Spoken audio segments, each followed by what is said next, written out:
Astronomical telescope. तो astronomical telescope क्या होता है?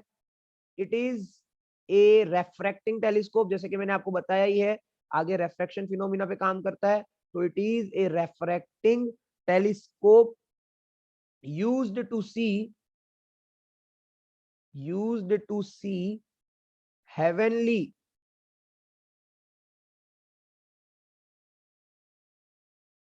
हेवनली मतलब जो अर्थ के बाहर की चीजें हैं, heavenly bodies like stars, planets and many more satellites and etcetera. ठीक है, तो स्टार्स, प्लैनेट्स एक्सेट्रा चीज को देखने के लिए हम एस्ट्रोनॉमिकल टेलीस्कोप यूज करते हैं। अब इसके अंदर कंस्ट्रक्शन कैसे बनता है ये, तो ये भी हमारा कुछ उसी तरीके से बनता है जैसे हमारे पास माइक्रोस्कोप थे। तो it consist of two converging lenses. देखो यहाँ पे रेफ्रेक्टिंग का मतलब ये है कि हम लेंस की मदद से काम करने वाले हैं, और रिफ्लेक्टिंग का मतलब वहां पे ये होगा कि हम मिरर की मदद से वहां काम करें। बस यही फर्क होगा इन, ठीक है। तो it consist of two converging lenses mounted coaxially मतलब सेम एक्सिस के साथ काम करेंगे, coaxially at the outer ends of two sliding tubes. तो आपको पता ही होगा, आपने थोड़ा बहुत तो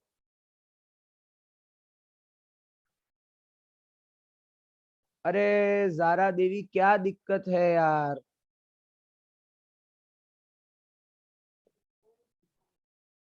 हाँ, so at the outer ends of two sliding tube मतलब वही वाली बात है। आपने भी टेलीस्कोप जनरली देखे होंगे, दोनों ट्यूब्स के कोने पे हमें लेंस दिखते हैं, एक कन्वर्जिंग लेंसेज दोनों तरफ होंगे और उसी के प्रोसेस को हम यूज करेंगे। ठीक है, कंस्ट्रक्शन में यहाँ पे भी आपको दो चीजें यूज करनी है।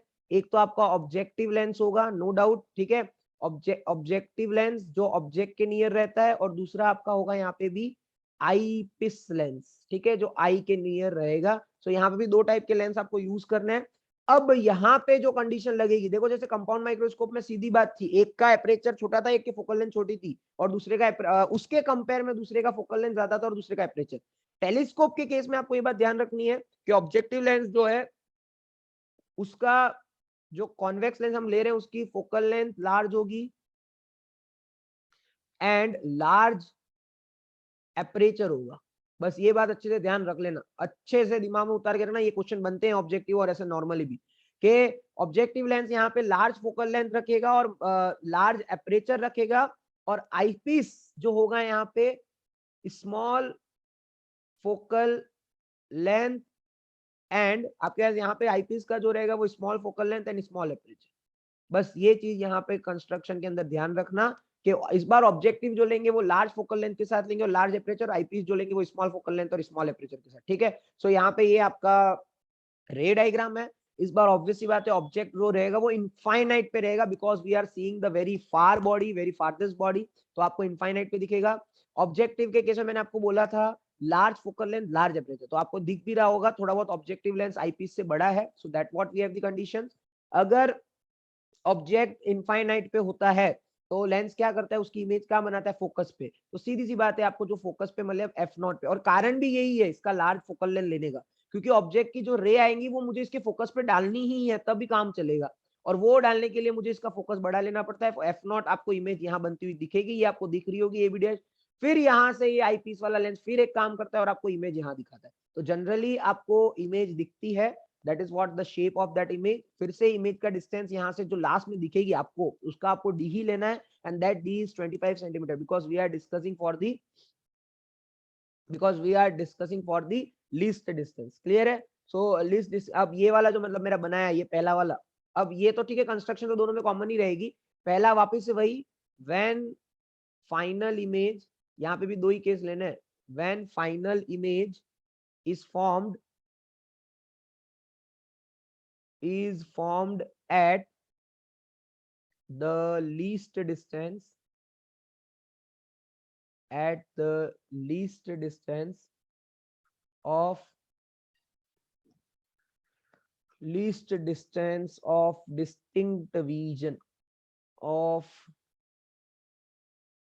Distinct vision. ठीक है, तो उसके लिए ये हमारा शेप है। I hope you must be very care. अब आपको इसमें कोई ज्यादा दिक्कत वाली बात नहीं है। देखो बार बार वही केस चलने और वही चीजें होनी है, बस आपको अरेंजमेंट बिगड़ना है, अरेंजमेंट जमाना, यही चलेगा। इसका मैग्नीफाइंग पावर का आपका यही सेम तरीके का फॉर्मूला है, सेम तरीके की डेफिनेशन है, आपको दिख रही है। मैग्नीफाइंग पावर वही पूरा मैंने टिक कर रखा है। ठीक है, the angle subtended by the, वही आपकी इमेज और ऑब्जेक्ट की जो एंगल सबटेंडेड होगी उसी का रेशियो मेरा होगा, जो वही मैग्नीफाइंग पावर होगा। इसका डेरिवेशन हमने कर ही दिया है, आप पीछे जाके ट्राइंगल आराम से नोटिस कर सकते हैं, अल्फा बीटा, फिर वही सारा क्राइटेरिया, एक लाइन भी चेंज नहीं करनी है। सो आई होप, मुझे जहां तक उम्मीद है आप लोगों से ज्यादा इसमें दिक्कत आनी नहीं चाहिए। ठीक है, यहाँ पे बस ये आपको मैग्निफिकेशन का फॉर्मूला मिलेगा आफ्टर पुटिंग दी वैल्यूज। ठीक है, आपको अच्छे से ये ध्यान रखना है। और अगर आईपीस की बात करूं, क्योंकि मेरे को यहाँ पता है वी मेरा -d लेके मैं चल रहा हूँ डिस्टिंग के लिए, तो ये फॉर्मूला फिर मेरे को यहाँ तैयार होगा, जैसे माइक्रोस्कोप में तैयार होता है। तो आपको ये रटना है अच्छे से, इसमें कोई डाउट नहीं है। ठीक है, और आपको इस फॉर्मूले से पता चल ही रहा है कि एफ नॉट बाय एफ का रेशियो है, so F naught must be greater than F, तभी मैग्निफिकेशन ज्यादा होगा, सीधी सी बात है। तो इस वजह से ही हम ये बोल रहे हैं, ये कंडीशन ध्यान रख लेना। ये कंडीशन लेने का कारण भी मैग्निफिकेशन प्रूव कर रहा है, और वो क्या कर रहा है कि F not is greater than F होना ही चाहिए, तभी मैग्नीफाइंग पावर ज्यादा मिलेगी, और ये चीज हमने यहाँ पे इंडिकेट की है। ठीक है, सो आई होप आपको ये चीज समझ में आ जाएगी। इसमें कोई ज्यादा लोड नहीं है, पूरा डेरिवेशन वैसे ही टाइप चलेगा, सिंपल, कोई ज्यादा कुछ परेशानी नहीं आने वाली आपको। ठीक है, सो यहाँ पे कोई ज्यादा दिक्कत वाली बात नहीं। नेक्स्ट, अगर हम बात करें सेकेंड केस की, सेकेंड केस की, when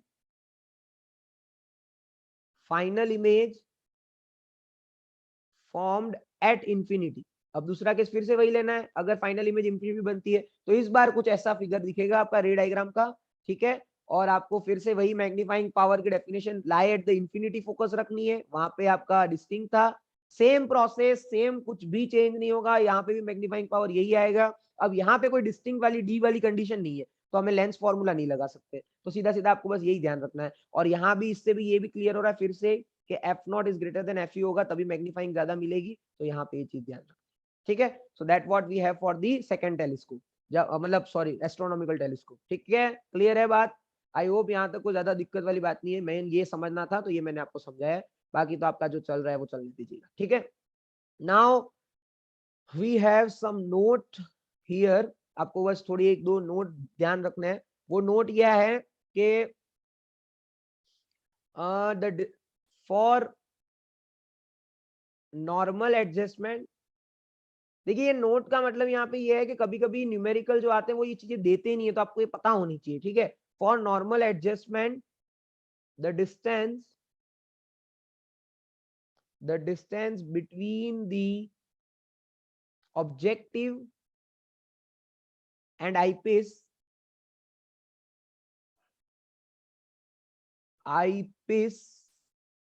is equal to F naught plus F E. ठीक है, focal length of that objective lens and focal length of that eyepiece lens, उन दोनों का जो सम होगा वही आपका distance between the objective and eyepiece होगा नॉर्मल एडजस्टमेंट में। For the case of telescope कह रहा हूँ, ये सब टेलीस्कोप की बातें चल रही है। ठीक है, सो दैट इज एक ये थोड़ा सा स्पेशल केस है, तो इसको थोड़ा सा ध्यान रखना।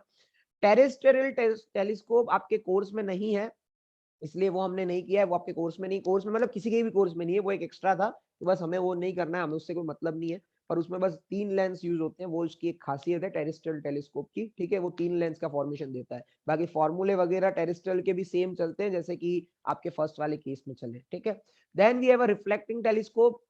रिफ्लेक्टिंग में सबसे पहले न्यूटोनियन आता है, न्यूटोनियन का मैंने यहाँ पे टिक कर रखा है, आपको इतना लिखना है यहाँ से। ठीक है, ये इट कंसिस्ट से लेकर यहाँ तक, और ये उसका डायग्राम है। अब मैं आपको डायग्राम अच्छे से समझा देता हूँ। डायग्राम में क्या है, मैंने कहा था इस बार मिरर यूज होंगे क्योंकि रिफ्लेक्टिंग प्रिंसिपल है, तो आपने यहाँ पे एक कॉन्केव मिरर यूज किया है। देखो इनफाइनाइट से पैरेलल बीम्स आ रही है, पैरेलल बीम यहाँ आने के बाद इस मिरर के वजह से कॉन्केव लिया, तो क्या करेंगी, अंदर की तरफ आएंगी, दैट इज कन्वर्ज करेंगी। कन्वर्ज करने के बाद यहाँ पे जो प्लेन मिरर लिया है, ये प्लेन मिरर 45 डिग्री पे रखना है, बस ये बात ध्यान रखना। ठीक है, 45 डिग्री पे प्लेस होगा ये प्लेन मिरर, और 45 पे प्लेस होने की वजह से इसकी रेज ऐसे निकलेंगे और हम यहाँ पे आईपीस रखेंगे, मतलब हमारी आंखें यहाँ होंगी, तो यहाँ से हमें वो इमेज क्लियर दिखेगी। तो रिफ्लेक्टिंग टेलीस्कोप का भी काम ये है, कोई बड़ा ऑब्जेक्ट छोटे से तरीके से दिखाना। तो ये बड़े ऑब्जेक्ट से, देखो यहाँ से जैसे कोई बड़ा ऑब्जेक्ट होता तो वो बड़े ऑब्जेक्ट से रेज निकलती, वो रेज ऐसे जाती, फिर ये करके हमारी आईपीस में आराम से फिट हो जाती ड्यू टू दिस प्रिंसिपल। तो ये एकदम सिंपल सा लॉजिकल प्रिंसिपल था, इसमें कोई बड़ी बात नहीं है। अगर आप ध्यान से देखोगे तो मिरर को बस थोड़ा जमाने वाला काम है, उसी को आपने न्यूटोनियन का नाम दिया, ठीक है। सेकेंड आपका आता है कैसीग्रेन रिफ्लेक्टिंग टेलीस्कोप। तो कैसीग्रेन भी रिफ्लेक्टिंग टेलीस्कोप इसी तरीके से काम करेगा, इसका फिगर ये रहा, ठीक है। तो कैसीग्रेन में भी आपको ये लिखना पूरा है, इसमें कोई आपको कंफ्यूजन नहीं करनी है।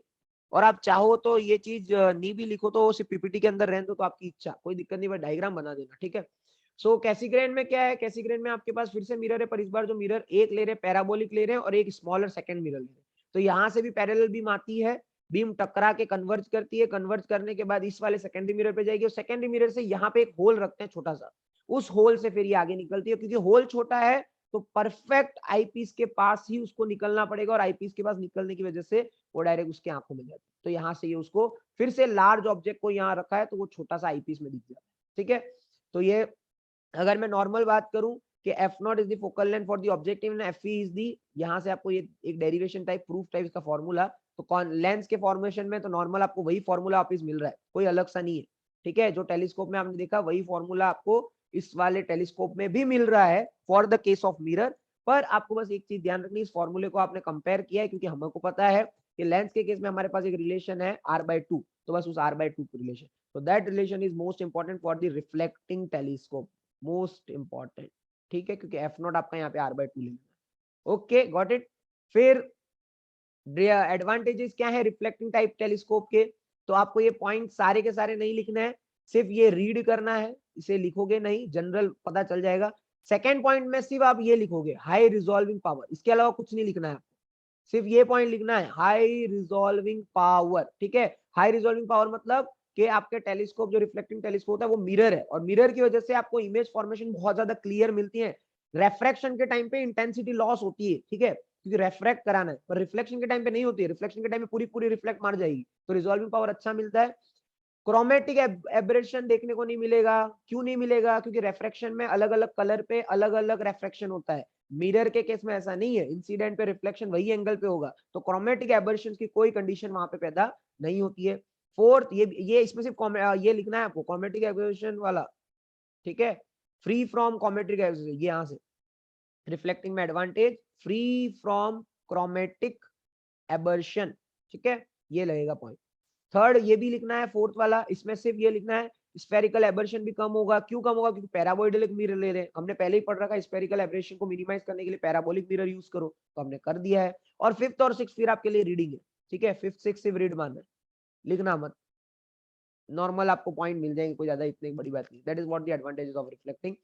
यहाँ एक क्वेश्चन दिया है, सिर्फ फॉर्मूला पुटिंग है, magnifying power of astronomical telescope is this, normal adjustment अगर 100 है और distance between the objective and the eyepiece is 101 है, तो बताओ उसकी फोकल लेंथ ऑब्जेक्टिव की क्या होगी। तो मेरे पास ये जनरल फॉर्मूला है, एफ नॉट अपॉन ई, वो 100 दे रखा है, एफ नॉट आपको बोला है 100 ऑफ एफ ई है क्वेश्चन के अकॉर्डिंग, ठीक है। और आपने मैंने अभी आपको थोड़ी देर पहले एक नोट लिखवाया था कि F naught plus F E is equal to वो रहेगा, that is what we have to given 101 value रखी है और एफ नॉट और एफ ई की वैल्यू सॉल्व कर दी फ्रॉम द इक्वेशन, ठीक है। ये एक बहुत इंपॉर्टेंट चीज है, ये बस लिख लेना, जिसको समझ आ रही है वो ठीक है, जिसको नहीं आ रही उसको मैं समझा दूंगा जब भी मिलेंगे, क्योंकि अब क्लास बस एंड होने वाली है, तो बस आपका ये चैप्टर यहाँ फिनिश होता है। अब जो रहता है वो हम आराम से कभी भी कर लेंगे, मतलब चैप्टर फिनिश है, कुछ रहा नहीं है, मतलब अगर किसी को कोई इश्यू रहेगा तो, ठीक है। So thank you for your cooperation guys.